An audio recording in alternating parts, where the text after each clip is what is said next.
সাকার বাসী তাদেরকে জিজ্ঞাসা করবে, তোমরা কেন আজকে সাকারে রয়েছো, সাকার নামে জাহান্নামে কেন অবস্থান করছো, এটা জিজ্ঞাসা করবে।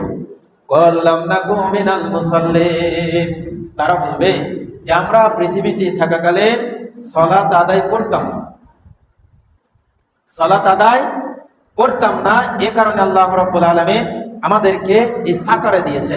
ফালাম নাকু নুতিমুল মিসকিন, দ্বিতীয় অপরাধ, আমরা অভাবীদেরকে সহযোগিতা করতাম। যারা অভাব অনটনে থাকতো, অনাহারে থাকতো, তাদেরকে আমরা সহযোগিতা করতাম না। ওয়াকুন্না নাকুযু মাআল খায়িদিন, তৃতীয় নম্বর অপরাধ, ওয়াকুন্না নাকুযু মাআল খায়িদিন, আমরা শরীয়তের যারা ভালো কাজ করত তাদের সঙ্গে সঙ্গ দিতাম না, বরং তাদের বিরোধিতা যারা করত তাদের সঙ্গে শামিল হতাম।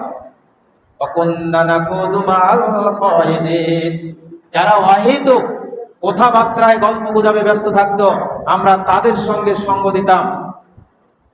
ওয়াকুন্না নুকাজ্জিবু বিয়াউমিদ্দিন, আর 4 নম্বর অপরাধ, কিয়ামত সংঘটিত হবে এটা আমরা বিশ্বাস করতাম না।